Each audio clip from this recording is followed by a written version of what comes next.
Hi, I'm Anna, a Finn who grew up in Luxembourg. I met my other half, Teemu, when I lived back to my roots in the north, and together we decided to move to Paris and marry in Normandy. After having lived in several continents, countries and cities, we were done with the constant change of landscape and wanted to settle our family. The question was, where? Being in love with the center of the old continent, we decided to pick the best of as many places as possible and moved right in the middle, in the land of three countries where France, Germany and Luxembourg meet. After having visited several houses in 2018, we finally found an old Maison de Maître that was in desperate need of love and care. We began its renovation, doing most of the work by ourselves. The house has plenty of room, so we invite people to help us out and inspire us in our projects. Even this channel was started by a creative push from our friends. Come along and enjoy the ride through renovation, gardening and learning about a piece of history in the east of France.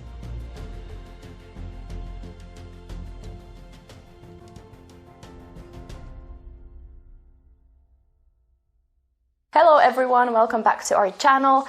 Today we are going to tell you more about the style of house that we live in, which is commonly known in France as the Maison de Maître, or a master's house if you literally translate it into English. Why do I want to do this is because there are so many channels out there that are about French chateaus, and not everyone lived in a chateau back in the days.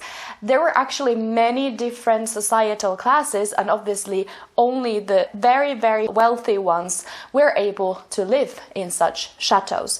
But what did the people do who were not that wealthy, but not necessarily very poor either? Well, you're going to find this out in today's episode.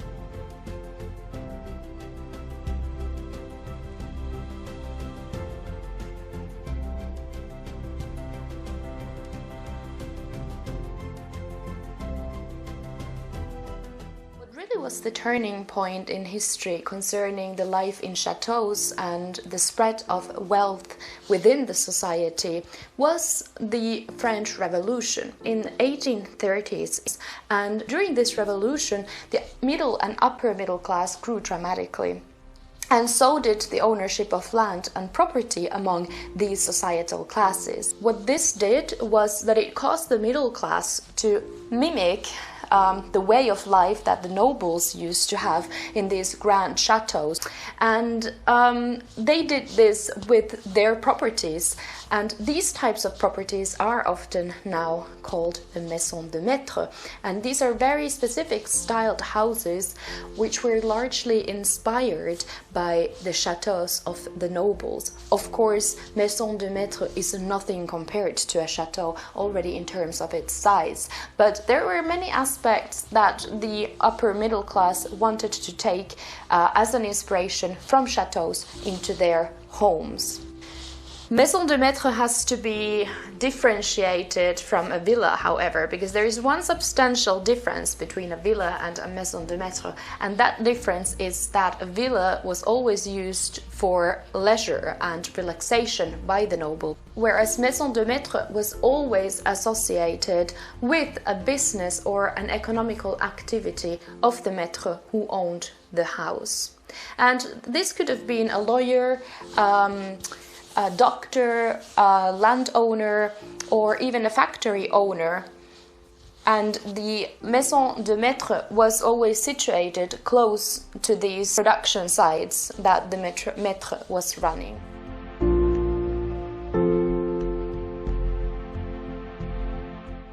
The golden ages of these Maison de Maître styled houses were really in the 1850s to the 1880s, when they actually really started to have their own architectural characteristics. Maison de Maître never shared a roof or a complete wall with the production buildings of the economic activity.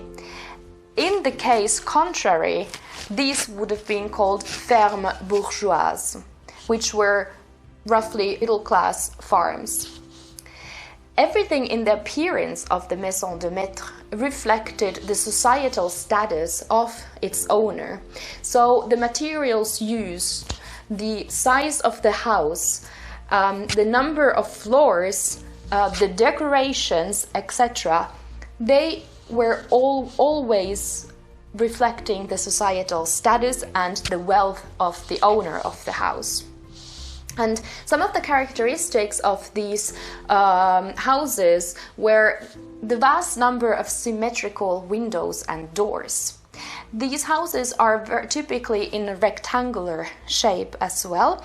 And one of the specific characteristics are the Chien-assis, or the sitting dogs, which are the dormants on the top of the roofing of the house. And there is always at least one dormant in a Maison de Maître. In our house we have 3 dormants, which used to be originally the windows of the rooms of the employees that worked for the business of the maître. The houses had typically very strong and thick stone walls.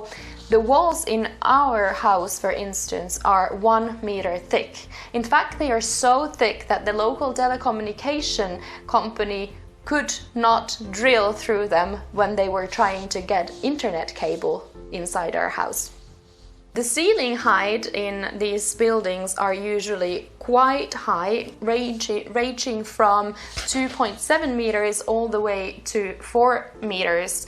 And I think in our house the ceiling height in both floors is 3.7 meters, so quite high ceilings.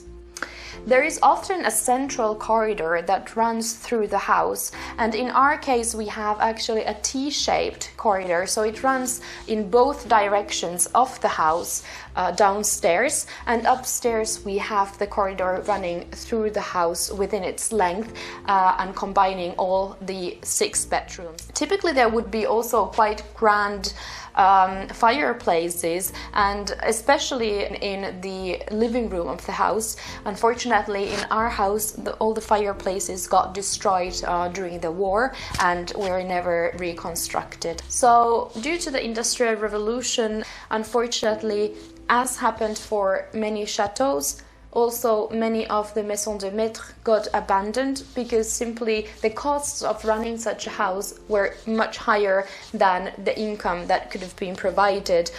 There are, however, people now who have been able to salvage these houses, and this is also the main reason why we love living in this house with history and contributing to keeping it in a good shape and just simply living in it.